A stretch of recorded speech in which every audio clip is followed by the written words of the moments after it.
A boy in the alley, with a message for a human. The rain fell hard over the old metal city. Lights flickered in the dark streets, and puddles shimmered like broken glass. The wind howled between the buildings like a cry for help. Mason pulled, his coat tighter. He had just finished a long shift at the scrap factory. His boots were wet. His back ached. He just wanted to go home, eat a cold meal, and sleep. Another day in this tired world. But something stopped him. A sound. It was soft. Like a whimper, a sniffle, a child. Mason turned slowly. The sound came from behind a pile of rusted crates in a narrow alley. He took a few careful steps toward it. "Hello?" he called. Silence. Then, movement. A small figure stepped out of the shadows.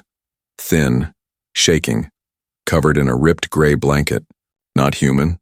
The boy's skin was pale blue, his eyes were large and glowing softly in the dark. His tiny hands were trembling.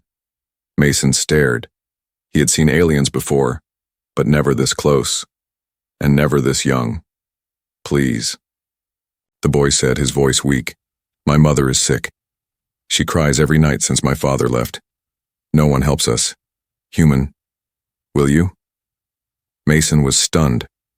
The child looked no older than 6. He had dirt on his face, bruises on his arms, and he was barefoot in the freezing rain. "Where is she?" Mason asked. The boy didn't answer with words. He simply turned and walked into the alley. Mason looked back at the street.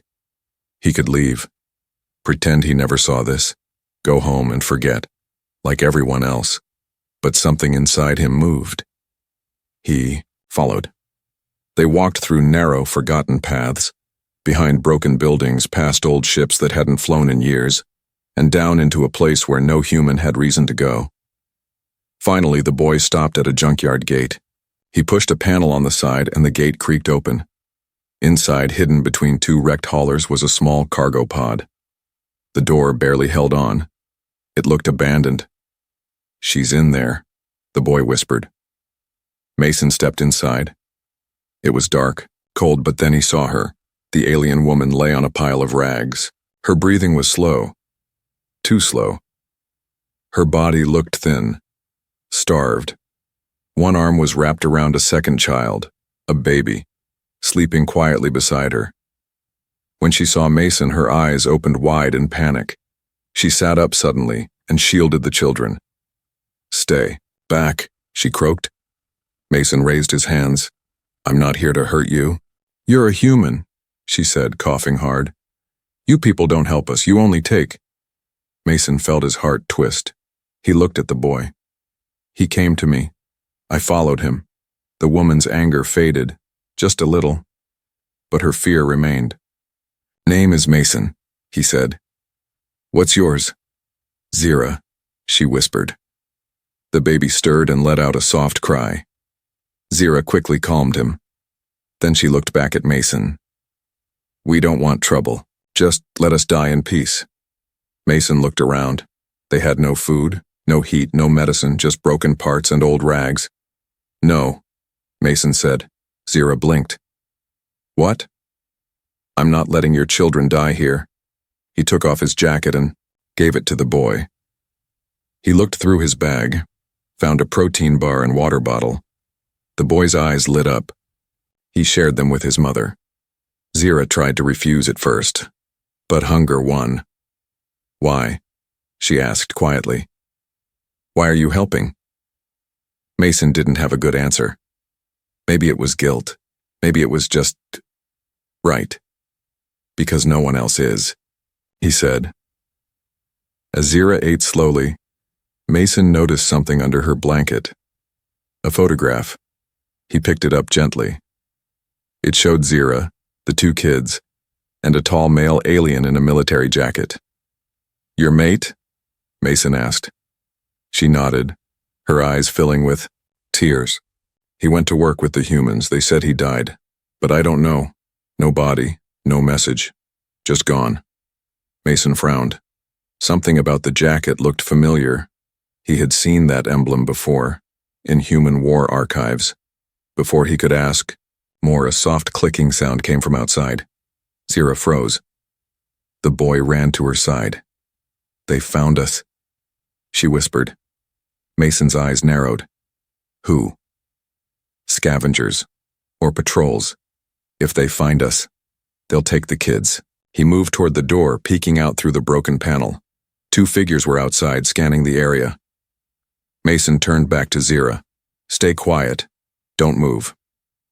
He stepped outside, and what happened next would change all their lives. She thought he was there to kill them. Zira's heart raced. The human had stepped outside.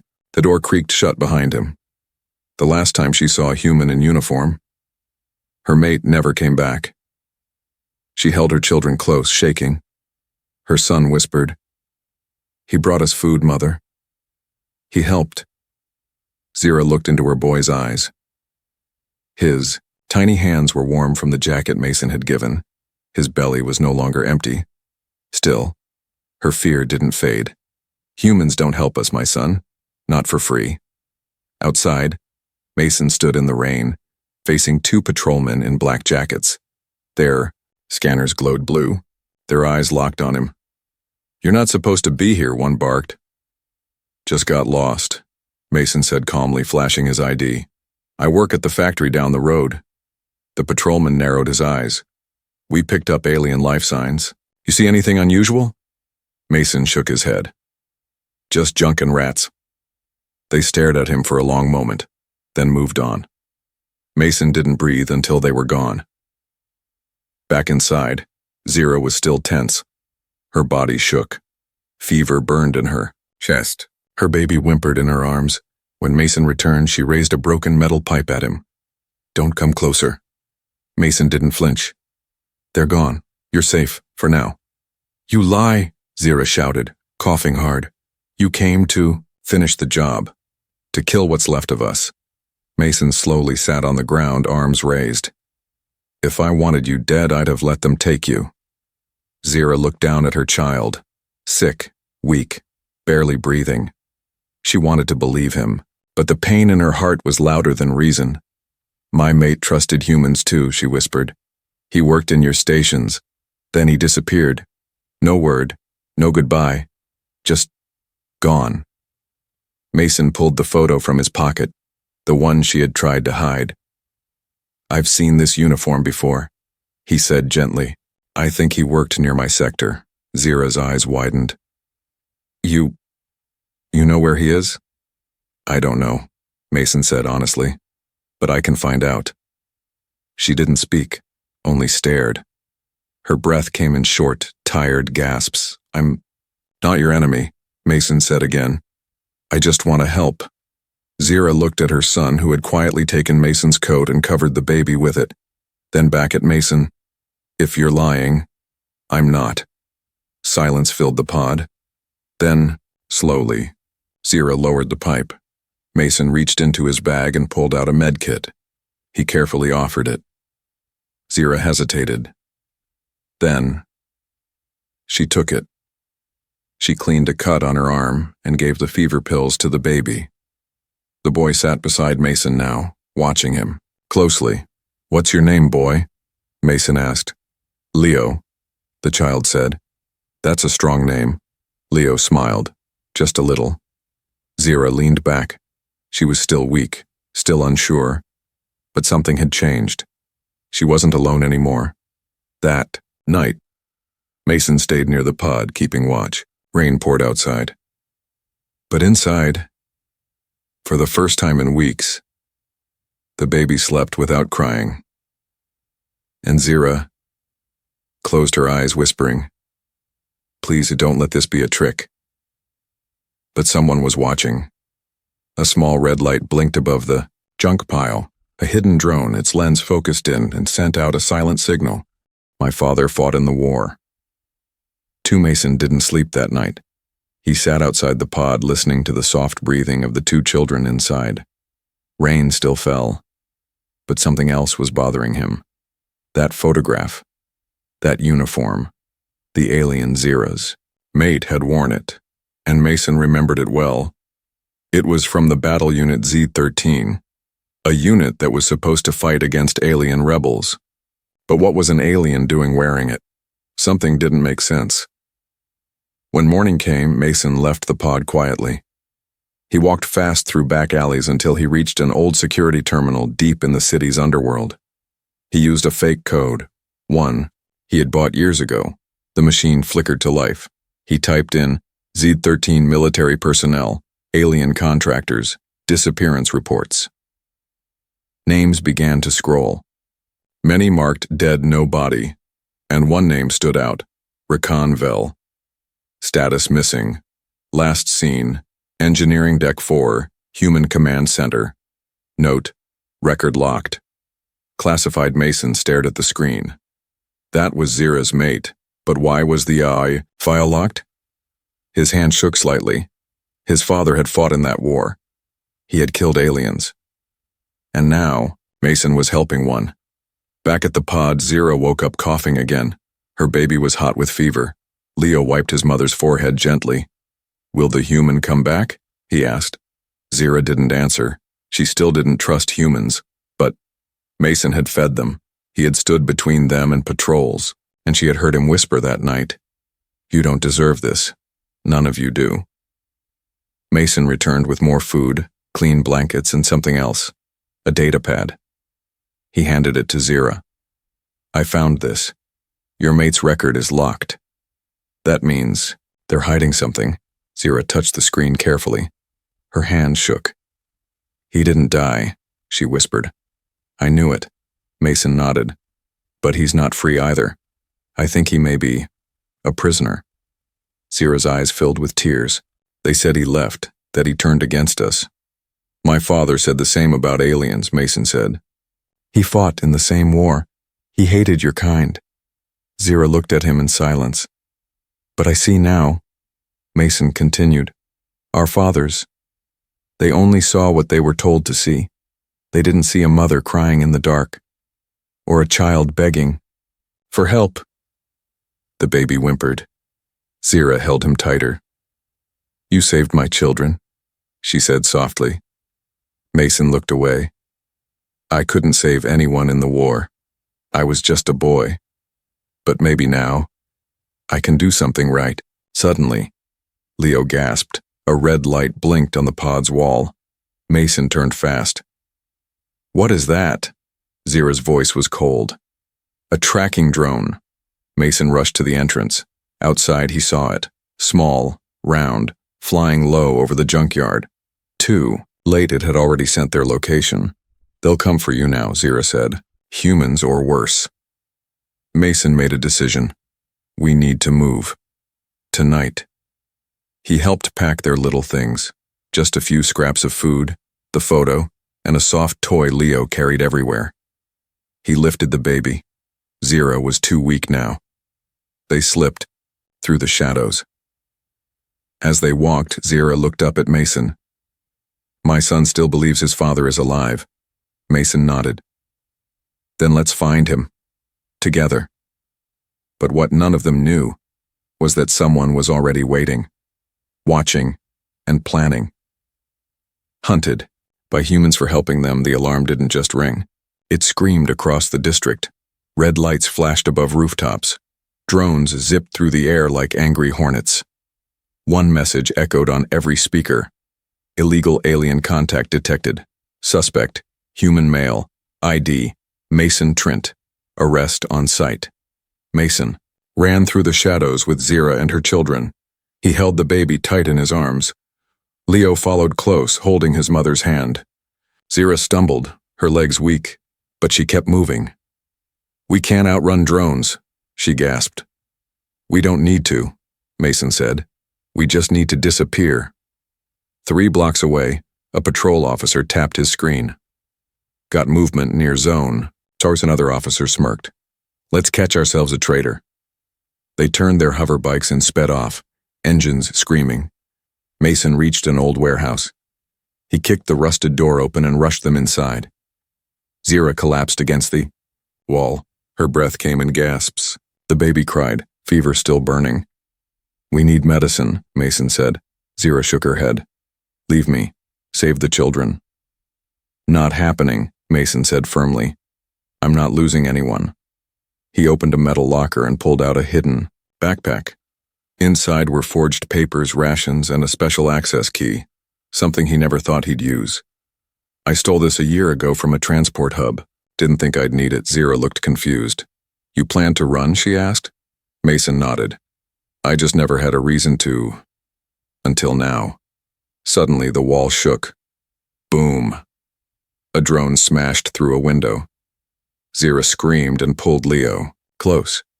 Mason spun around and shot the drone with a small EMP gun. It sparked and fell. Too late. They'd found them. Outside, patrol vehicles surrounded the warehouse. Loudspeakers shouted, Mason, Trent, come out now. Surrender the alien fugitives. Inside, Mason's hands trembled. Not from fear, but from anger. I gave them food, a coat. I helped children. That's a crime now. Zira touched his arm. You will die for us. He looked into her tired eyes. Then I'll die doing something that matters. He gave her a small silver card. This is an off-world ID. It'll get you through a refugee gate if you reach the lower tunnels. Use it. What about you, she asked. I'll distract them. No, Leo shouted. You're our friend. Mason smiled. And friends protect each other.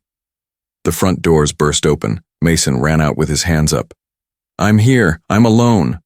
The soldiers grabbed him, threw him to the ground. Where are the aliens? One barked. Gone, Mason lied. I let them go. Behind the broken wall, Zira watched in silence. Her body shook. Mason, she whispered. The baby in her arms opened its eyes weakly. Leo wiped his own tears. Come, Zira said, voice breaking. We move now, before he dies for nothing. As the soldiers dragged Mason away, one officer whispered, You'll rot in the underground cells. Helping aliens is treason. But Mason didn't speak, because deep underground, Zira and her children were escaping. And he had just bought them time, the child's life slipping away. The tunnel was dark. Cold air wrapped around them like a silent warning. Zira held her baby tightly. The child was burning with fever now, his tiny body limp, his breathing slow. Leo walked beside her, holding her, shaking hand. They were alone. Again. Mason was gone, captured. Zira didn't cry. She couldn't. Not yet. She had to move, but every step was harder. The baby let out a weak cough. His skin had turned a pale gray. Leo whispered, Mother. He's not waking up. Zira dropped to her knees. No, please. She pressed her forehead to her baby's. Stay with me, little one. Don't leave me too. She reached into Mason's old bag. Inside, she found something strange. A folded map and a small metal tube with a label written in human language. Leo held the tube up. Is this medicine? Zira looked closer. Her eyes widened. It was an old human formula, a universal stabilizer, banned for aliens. But powerful. Zira didn't wait. She injected a small dose into the baby's neck. He whimpered, and for a moment, his breathing steadied. It wouldn't last. She checked the map Mason left. He had marked a zone far outside the city. A red circle around a forest ruin, labeled Last Hope. Alien tech hidden here. Zira stood up, tightening the baby to her chest. We go, she whispered. But the guards, Leo started. We go, she said again. They moved, through abandoned tunnels and broken stairways, hiding when they heard boots, ducking under pipes when patrols marched by. Leo never let go of her hand. The map led them to an old transit tunnel. Half buried in rubble, a rusted tram sat waiting. Zira helped Leo climb in, then followed. She pressed the override Mason had given her. The tram buzzed to life. It began to move, slowly, creaking, but moving. Outside the windows, shadows moved. Drones. Zira held the baby close. He was still too quiet. She whispered a lullaby in her native tongue. Her voice cracked. Leo watched her, eyes wide with fear. After an hour, the tram stopped. They were in the forest ruins. Old stone walls, vines, and broken statues of alien leaders surrounded them. Zira stepped out carrying the baby. A distant hum filled the air. Something still worked here. She followed the signal Mason had marked. At the center of the ruin was a tower, half fallen, glowing faintly. A lab? A temple? She climbed the stairs with trembling legs. Inside she found a glowing chamber, and in the middle, a healing pod. Her hands shook as she opened it. Dust flew into the air. The pod's light blinked, still working. She placed her baby inside. The machine scanned his body, then began to hum. Blue light filled the chamber. Zira fell to her knees, crying. Not in fear this time, but in desperate hope. Please, she whispered. I'll give anything. Just let him live. Leo hugged her side. You were brave, Mother. Zira held him close, but deep down she wondered.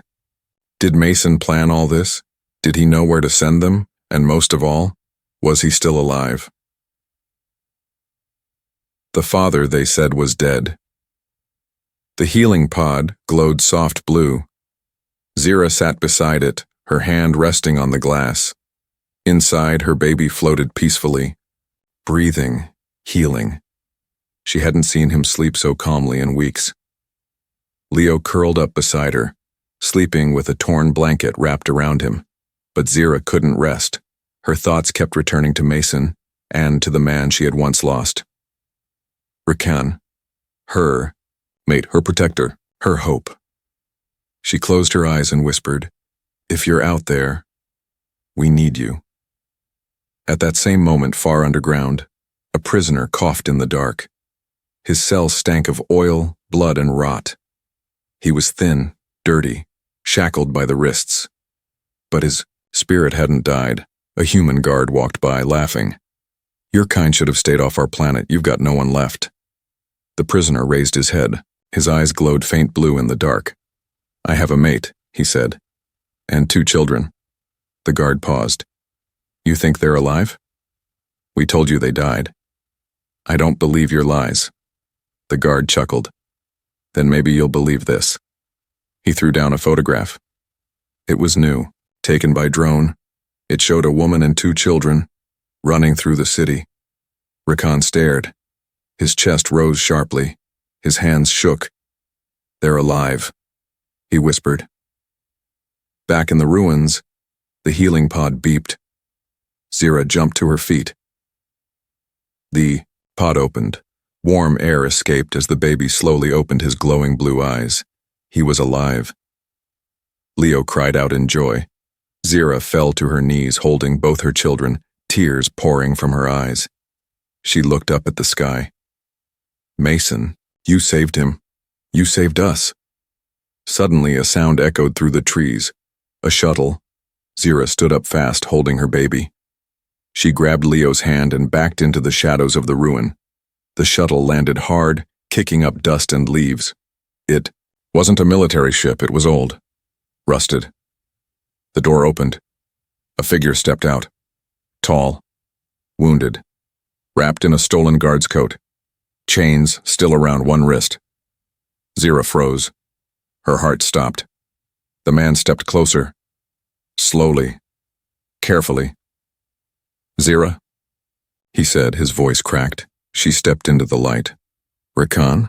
He dropped to his knees. Their children stared, silent and wide-eyed.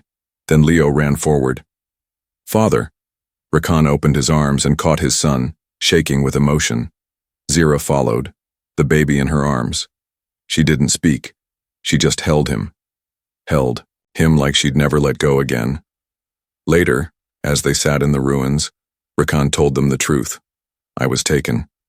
They used me. Said if I obeyed, they'd protect you. I never knew if you lived. Zira placed her hand on his heart. We did, and we found someone who helped us. A human. Rakan raised an eyebrow. A human? Yes, she said softly. His name was Mason. He risked everything. Rakan looked toward the city. I want to meet him. Zira nodded slowly. If he's still alive. But none of them saw the drone hidden in the tree above. Its red light blinked once, then vanished. He was just a human stranger. Now they call him brother. The stars above the ruin were brighter that night. Zira, Rakan, and their children sat near a small fire. Their baby slept peacefully, wrapped in clean cloth. Leo leaned against his father's, sighed, smiling for the first time in weeks. But Zira's heart still felt heavy. I want to go back, she said quietly. I want to find him. Rakan looked at her. The human? Mason? She nodded. He gave us everything, and we left him behind. Rakan stood. Then we go together. 2 days passed. They traveled by night, hiding during the day. When they reached the edge of the city, they saw patrol ships circling. The area near the warehouse was sealed off. Zira's hope began to fade. They took him, she whispered. Or worse. Then, a shadow stepped out from a broken wall. His coat was torn, his face bruised, but his eyes still warm. Didn't think I'd see you again, Mason said with a small smile. Zira gasped. Leo ran first. Mason! He dropped to his knees as the boy hugged him. Rakan stood tall behind them. You're Mason? Mason nodded. I guess you're the father. The two men looked at each other for a long moment. Rakan stepped forward and held out his hand. Thank you, brother. Mason shook it firmly. You're welcome, brother. That night, they hid in an old shelter together. The children laughed. Zira made food from foraged roots and dry rations. Mason sat quietly, watching the family. He never thought he'd be part of something again. In the early morning, Zira gave him something. It was the photo of her family, now updated. She had drawn Mason beside them. He looked confused. I'm not family, he said. Zira smiled. You became one the moment you stayed when everyone else walked away. Leo added, You're my uncle now. Mason looked down at the picture and smiled, deeply. No medals, no fame, no reward, just this, and it was enough.